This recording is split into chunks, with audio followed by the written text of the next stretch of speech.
Hello అండి. ఈరోజు మనం వచ్చేసరికి ఈ స్పెషల్ రిలీఫ్ యాక్ట్ అని చెప్పేసి అది చూద్దాం మనం వేరే యాక్ట్‌లో కంటెంట్ పేజ్‌లో. ఫస్ట్ వచ్చేసరికి స్పెసిఫిక్ రిలీఫ్ యాక్ట్ కోసం ఏంటంటే దాని షార్ట్ టైటిల్ వచ్చేసరికి ఏంటి డెఫినిషన్ సేవింగ్స్ దానికి సంబంధించిన రిపేర్స్ ఇవన్నీ కూడా ఫస్ట్.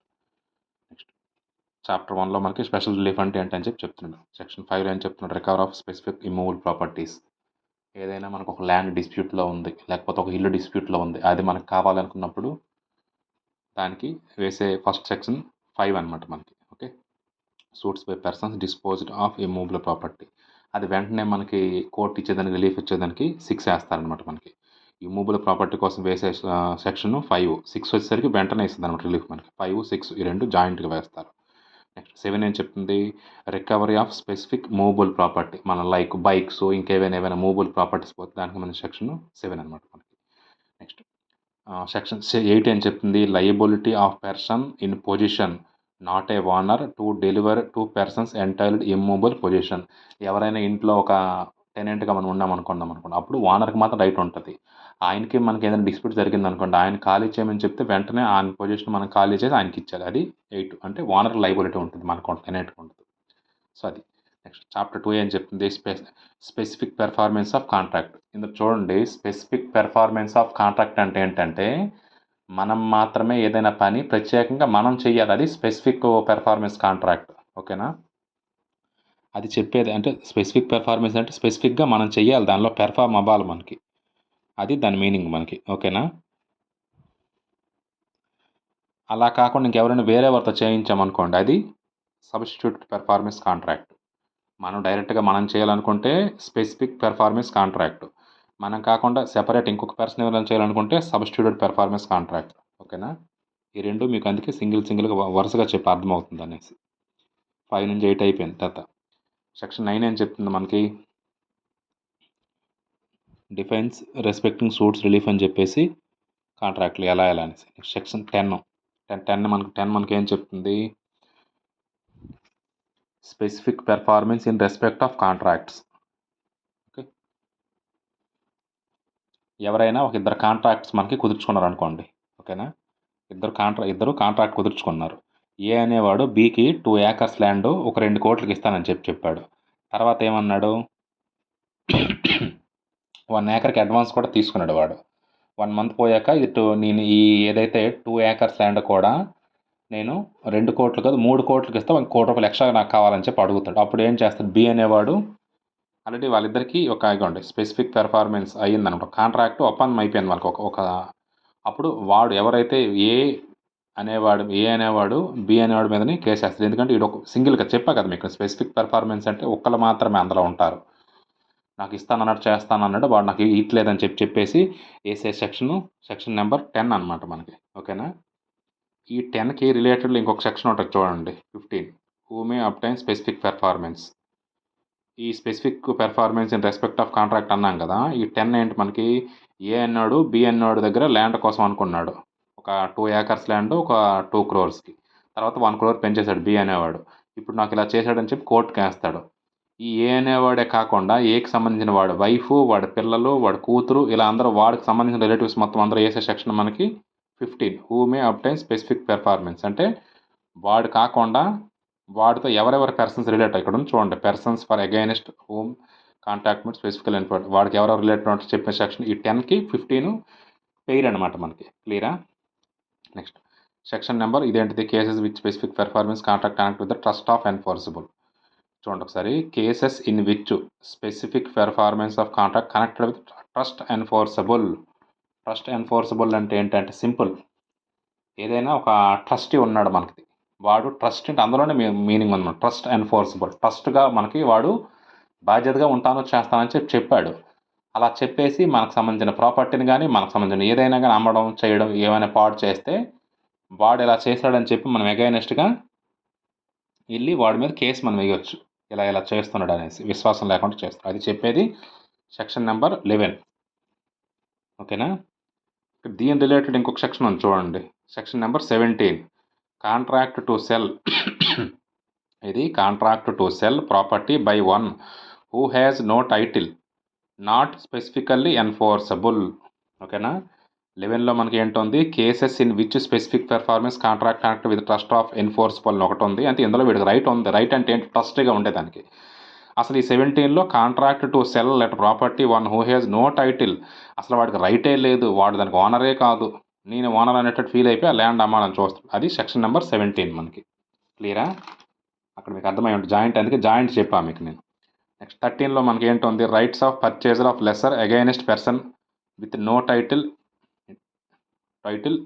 Imperfect title. ఇంకోసారి చూడు, రైట్స్ ఆఫ్ పర్చేజర్ అంటే ఎవరైతే అమ్మేవాడు, or lessee against person with no title or imperfect title. ఓకేనా? అంటే ఎవరైతే ఈ రైట్ ఆఫ్ పర్చేజర్ ఉంటాడో వాడికి ఏ రకమైన రైట్స్ అప్పుడు లేవు, కానీ తర్వాత వచ్చాయి అనుకోండి, తర్వాత వచ్చాయి, అప్పుడు వాడిని మనం అడగొచ్చు ఏంటనేసి, తర్వాత నీకు ఈ టైటిల్ అయితే వచ్చింది కదా, టైటిల్ వచ్చినాక నా టైటిల్ నాకు, లేకపోతే నా సంబంధించిన ఏదైతే సేల్డెడ్ అది నాకు హ్యాండ్ ఓవర్ చేయని చెప్పే సెక్షన్ అనమాట. అదే right of purchaser lessor against person who has no title or imperfect title. తర్వాత వచ్చినాక మాత్రం వాడిని అడగవచ్చు. అది 13 మనకి. ఓకేనా? నెక్స్ట్ 14 ఏంటుంది, కాంట్రాక్ట్స్ నాట్ స్పెసిఫికల్లీ ఎన్ఫోర్సబుల్. కొన్ని కాంట్రాక్ట్స్ అనేవి మనకి అవి ఎన్ఫోర్సబుల్ చేయలేము. ఎందుకు చేయలేమంటే అవి పర్సనల్ రీజన్స్తో ఉన్నవి, లేకపోతే కొన్ని ప్రొలాంగ్లో కొన్ని ఉన్నవి, ఇటువంటివన్నీ కూడా మనం చేయలేము. దానికి ఒక కాంట్రాక్ట్ సింపుల్గా ఏంటంటే, నేను ఏదైనా ఒక మ్యూజిక్ కంపెనీలో, లేకపోతే ఒక జెమినీ మ్యూజిక్లోనే, ఏదైనా ఒక ఛానల్స్లో జాయిన్ అయ్యి నేను ఒక 1 year పాటలు పాడుతా అన్నాను. ఈ 1 year పాటలు పాడుతా అనుకున్నప్పుడు ఒక 8 months పాడాను. లాస్ట్ నాకు గొంతు పాడైపోయింది. అప్పుడు నేను మరి పాడలేనంటే, అరే పాడాలని చెప్పి కోర్టులో సూట్ మనం వేయలేము. ఎందుకు వేయలేమంటే నాకు గొంతు పాడైపోయింది. సో ఓకేనా, అక్కడ కాంపెన్సేషన్ అనేది మన దగ్గర వాళ్ళు తీసుకోవచ్చు. ఎందుకు, 1 year కాంట్రాక్ట్ పెట్టుకున్నాడు, ఈ 2-3 monthsకి ఎవరిని హైర్ చేయలేడు. సో మన దగ్గర లాస్ అయితే వాడు తీసుకోగలడు పాడలేనందుకు తప్ప, కానీ సూట్ వేసి ఖచ్చితంగా నువ్వు పాడాలి చేయాలని చెప్పి మనకు కండిషన్ అయితే ఇక్కడ మనం పెట్టలేము. అటువంటివన్నీ కూడా ఏంటవుతాయి, కాంట్రాక్ట్స్ నాట్ స్పెసిఫిక్ ఎన్ఫోర్సబుల్, అంటే అటువంటి సాధ్యం కానివి, పర్సనల్గా కొన్ని ఉన్నవి మనకి. అది 14 మనకి. 14A ఏంటి మనకి ఇక్కడ, powers of court to engage experts. ఒకవేళ ఎవరైనా డౌట్ ఉందనుకోండి, అసలు వీడికి అలా జరిగిందో జరగలేదు అనుకున్నప్పుడు కోర్టు ఏం చేస్తుంది, ఎవరినైనా ఒక ఎక్స్పర్ట్ని ఈ ఏదైతే 14లో జరిగిన దానికి, బాబు ఇది చూడు ఇలా అంటున్నాడు వాడు, ఇది అవునా కాదని చెప్పి కోర్టు ఇంకొక మనిషిని అపాయింట్ చేయాలి. 14A మనకి. 15 మనకి ఏంటుంది, who may obtain specific performance, ఎవరు స్పెసిఫిక్ పెర్ఫార్మెన్స్ చేస్తారు. ఓకేనా? ఇది దానికి ఒక ఎగ్జాంపుల్ చెప్తాను చూడండి. కాంట్రాక్టు ఎవరెవరికి ఇస్తారో వారికి ఇచ్చిన తర్వాత ఆ కాంట్రాక్ట్ అవ్వలేదు అనుకోండి, దానికి ఒక ఎగ్జాంపుల్ చెప్తాను చూడండి. రాము, సోము అని ఇద్దరు ఉన్నారు. ఓకేనా? రాము సోముకి అగ్రిమెంట్ ఇచ్చాడు ఏంటనేసి, ఒక 10 acres ల్యాండ్ నేను ఇస్తానని చెప్పేసి. తర్వాత ఏమైంది, సోము వాడికి ఇవ్వలేదు. ఇప్పుడు ఏం చేస్తాడు, రాము సన్ను వీళ్ళందరూ కూడా వాడికి సంబంధించినట్టు కేసు వేస్తారు. మనకు ఆల్రెడీ ఈ సెక్షన్ మనం ఎక్కడ చెప్పాం ఈ 15 అనేది, who may obtain specific performance. Ego specific performance and certain respect contracts. ఈ 10 అనేది 15కి పేరు, 10 అనేది 15కి పేరు అని చెప్పాం కదా మనం. అంటే ఒక పెర్ఫార్మెన్స్ అనేది ఏదైనా జరిగినప్పుడు దానికి సంబంధించినట్టు ఇలా అవ్వలేదు తెలియదు, వాడే కాకుండా వాటికి సంబంధించిన రిలేటివ్స్ కూడా దాని మీద కేసు వేయచ్చు. అది సంబంధించింది. ఓకేనా? Next section number 16, personal bars to relief. Personal bar to relief reason ఏదైనా కానీ కాంట్రాక్ట్ మధ్యలో నువ్వు వదిలేసావు అనుకో, సూట్ ఫైల్ చేయలేము. అక్కడ అందులోనే ఉంది క్లియర్గా, పర్సనల్ బార్స్ అంటే నీ యొక్క వ్యక్తిగత అడ్డు, నీకు వ్యక్తిగతంగా ఏదో వచ్చింది పర్సనల్ బారు, ఇప్పుడు నువ్వు రిలీఫ్ కావాలి, నాకు కాంపెన్సేషన్ కావాలని సూట్ మనం ఫైల్ చేయలేము. అది సెక్షన్ నెంబర్ 16. ఓకేనా? Next section number 21, substitute. ఇది చెప్పా ఆల్రెడీ. సబ్స్టిట్యూట్ పెర్ఫార్మెన్స్ అంటే ఏంటంటే, ఇన్ బిట్వీన్లో మనం ఏదైనా చేసి మనం డ్రాప్ అయిపోతే మనం ఇంకొక వేరే ఒక మనిషిని పెట్టి వాడు దాన్ని క్లియర్ చేసుకుంటాడు. క్లియర్ చేసుకున్న తర్వాత దాని కాంపెన్సేషన్ అమౌంట్ కానీ ఏదైతే ఆ బాండ్ అమౌంట్ ఉందో మనం ఇవ్వాలి. ఎందుకు, మన వల్ల కాంట్రాక్ట్ వాడు డిలే అయిపోయింది కాబట్టి అందుకు. ఓకేనా? నెక్స్ట్ 22 ఏం చెప్తుంది మనకి, 22లో చూడండి, power to grant relief of possession, partition, refund of earnest money. ఏదైనా ఒక పార్టీషన్ జరిగింది లేదా పొజిషన్ జరిగింది, ఇది మనకు కావాలని చెప్పేసి నేను చేస్తానని చెప్పేసి ఎవరైనా చెప్పినాక వాడు మనకి సేల్ డీడ్ మీద సంతకం అండ్ రిజిస్టర్ ఆఫీసులోని మనకి రిజిస్టర్ డాక్యుమెంట్ ఇవేవి ప్రాపర్గా ఇవ్వలేదు. సో దాన్ని నాకు అనిపించే రైట్లు ఉండాలి కదా. సో అది నాకు కావాలని చెప్పేది మనకి 22 అనమాట, మనకి ఫుల్ రైట్స్ కోసం. ఓకేనా? 23 ఏంటి, liquidation of damages not a bar of specific performance. ఇందులోనే ఉంది liquid of damages. Not a bar అంటే ఈ లిక్విడ్ ఆఫ్ డ్యామేజెస్ అనేది అడ్డు కాదు దేనికి స్పెసిఫిక్ పెర్ఫార్మెన్స్ చేయడానికి. ఇందులో సింపుల్ ఎగ్జాంపుల్ బ్లైండ్గా ఏంటంటే లిక్విడేషన్ ఆఫ్ డ్యామేజ్ అన్నాం కదా, ఒక షర్ట్ మీద ఏదైనా ఒక బ్లూ లిక్విడ్ పడింది, పడితే నేనేమంటాను షర్ట్ పూర్తిగా వదిలేస్తానంటే అప్పుడు మా అమ్మ ఏమంటుంది లిక్విడ్ పూర్తిగా పడినంత మాత్రం షర్ట్ విడిచిపెట్టేది కాదు, దానికి ఏదో ఒక రిన్ సోప్ అలా కొనేసి ఒక 10 రూపీస్ పెట్టుకొని దాన్ని ఉతుక్కొని రేపు మళ్ళీ నువ్వు అదే వేసుకుంటే అక్కడ ఖర్చు అయితే అవుతుంది, ఖర్చు అయినా కూడా మళ్ళీ దాన్ని మనం వేసుకోవాలి. సేమ్ అలాగే ఇందులో ఏమైనా మన కాంపెన్సేషన్ అలా ఏమైనా అయితే ఇవ్వడం మనం ఇవ్వచ్చు, కాంపెన్సేషన్ ఇవ్వాలి ఈ ప్రాజెక్ట్ నేను కంప్లీట్ చేయను దానికి, బట్ ప్రాజెక్ట్ అయితే మనమే కంప్లీట్ చేయాలి, దానికి ఏ రకమైన సోర్స్ లేదు. అది చెప్పేది మనకి 23. ఓకేనా. అలా అగ్రిమెంట్ ఒప్పుకున్న తర్వాత దానికి సంబంధించిన కాంపెన్సేషన్ కొంచెం చెప్పేది మనకు అది 23 అనమాట. మనకి 21లో మనకి ఏం చెప్తుంది, power to award compensation in certain cases. Power to award ఏదైనా కారణాల వల్ల వర్క్ డిలే అయితే అగ్రిమెంట్ అది ఆచరణ చేయలేకపోతే కాంపెన్సేషన్ ఇవ్వాలి. ఓకేనా. ఇది ఎవరు ఇవ్వాలి కాంపెన్సేషన్ మనకి, power to award compensation in certain cases.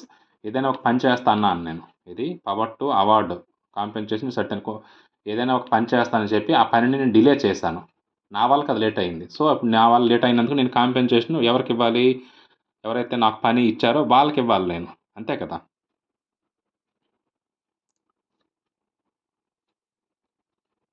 Power to award compensation certain case compensation ఇవ్వాలి మనం. ఈ 24 దీనికి ఆపోజిట్ అనమాట. మనకి ఇక్కడ ఒక అగ్రిమెంట్ కానీ ఏదైనా ఉంది మనకి ఇవ్వాలి చేయాలని, పవర్ ఫర్ కాంపెన్సేషన్ సర్టెన్ కేసెస్లో. 24 ఏం చెప్తుంది మనకి, bar of suit compensation for breach after dismissal of suit for specific performance. ఇక్కడేంటి దావా, bar of suit for compensation కోసం ఒక సూట్ వేస్తే ఆల్రెడీ అది వద్దని చెప్పింది, ఎందుకు, already dismissal of suit for specific performance, అక్కడ స్పెసిఫిక్ పెర్ఫార్మెన్స్కి సంబంధించినట్టు చేయలేమని చెప్పి కోర్టు ఆల్రెడీ మనకి దాన్ని ఎగ్జిట్ చేసేసింది. చేసిన తర్వాత ఇప్పుడు నాకు కాంపెన్సేషన్ కావాలని చెప్పి సూట్ మనం వేయలేము, అది దీనికి సంబంధించిన రూలు. కానీ ఈ 21లో మనకి ఏంటుంది, ఏదైనా రీజన్స్ వల్ల డిలే అయిపోతే ఎవరైతే ఓనర్ ఉన్నాడో ఈయనకి నేను ఒక వర్క్ ఇచ్చాను, ఆ వర్క్ ఈయన డిలే చేశాడని చెప్పి ఆయన దగ్గర కాంపెన్సేషన్ ఎక్స్పెక్ట్ చేయొచ్చు. ఇది 21. దానికి రివర్స్ 24 మనకి క్లియర్. ఇంకోసారి చెప్తాను చూడండి సింపుల్. లాస్ట్లో రికవరీ, ఏదైనా ల్యాండ్ మనం ఎవరైనా ఆక్రమించుకుంటే దానికి రికవరీ వెంటనే కావాలనుకుంటే ఇది రికవరీ స్పెసిఫిక్ మూవబుల్ ప్రాపర్టీ కోసం. ఇది లైబిలిటీ ఆఫ్ పర్సన్, ఓనర్ కాకపోతే నువ్వు వెంటనే అది ఇల్లు ఖాళీ చేయాలి. తర్వాతనే specific performance in respect of contracts, ఏదైనా కాంట్రాక్ట్ ఒప్పుకొని మనం అది సాధ్యపడకపోతే ఖచ్చితంగా దానికి సంబంధించినట్టు వాడు కేసు వేస్తాడు, ఇది నాకు ఇలా అన్నాడు ఇలా వాడు చేయలేదని చెప్పేసి. అది చెప్పేది మనకి రూల్ నెంబర్ 10. ఎందుకంటే వెంటనే వాడు మనకి కాంట్రాక్ట్ చేస్తాను అన్నాడు కదా, అప్పుడు సూట్ వేస్తాడు అనమాట వాడు. ఓకేనా.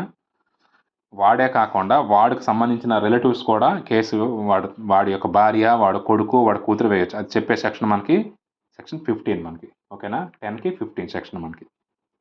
Next cases in which performance connected with trust and enforceable. ఏదైనా ఒక ట్రస్ట్కి ట్రస్టీగా ఉండి చేసి అక్కడ ఏమైనా భూములు అమ్మాలి చేయాలనుకుని చూస్తే నీ మీద కేసు వేయచ్చు. Specific performance part of A contract. ఇక్కడ ఇది ఏమీ లేదండి, ఒక 4 acres నీకు అమ్ముతానని తర్వాత 3 acres అన్నాను, ఫస్ట్ ఎందుకు అయింది అందులో ఏదో డిస్ప్యూట్లో ఉందని చెప్పాము మనం, ఓకే ఇబ్బంది ఏముంది ముందు 3 తర్వాత 1 acre ఇద్దామని చెప్పేది మనకి 12 అనమాట మనకి. ఓకేనా. అందులో మన specific performance part of A contract, ఏదైనా ఒక పార్ట్ కూడా అవుతుంది మనకి. నెక్స్ట్ 13లో మనకి ఏం చెప్తుంది, rights of purchase assign against who person with no title imperfect title. Title వాడికి హక్కు లేదు, లేకపోతే ఏముంది తర్వాత నీకు వచ్చినాక నాకు చెప్తాం 13 మనకి. Okay. Contract not specific enforceable. కొన్ని కాంట్రాక్ట్స్ మనకి ఎన్ఫోర్సబుల్ బాబీ నాకు పర్సనల్గా నేను పాడుతా అన్నాను, పాడలేకపోతున్నాను, నాకు నువ్వు కేసు వేయలేవు, కాంపెన్సేషన్ అయితే అతను నేను తీసుకున్నావు అంతే. Power of court engage experts. ఇది నాకు డౌట్ ఉంది వీడు చేస్తాను లేదని ఒక ఎక్స్పర్ట్ నాడు నియమిస్తాను, అది 14 మనకి. భూమి అప్టైన్ స్పెసిఫిక్ పెర్ఫార్మెన్స్ చెప్పాయి ఆల్రెడీ, ఏదైతే ఈ స్పెసిఫిక్ పెర్ఫార్మెన్స్ 10 అన్నా దాని 15. Personal bars to relief. కొన్నిసార్లు నాకు పర్సనల్గా ఏదైనా ఇబ్బంది అయ్యింది, నేను అందులో పార్టిసిపేట్ చేయలేక ఇప్పుడు నాకు కాంపెన్సేషన్ కావాలంటే ఎలా అవుతుంది, నాకు రిలీఫ్ కావాలంటే ఎలా అవుతుంది, అవ్వదు కదా. అది చెప్పేది 16 మనకి. Contract of cell property by one who he's note స్పెసిఫికల్ enforceable. ఇది 17లో కాంట్రాక్ట్ టు సెల్.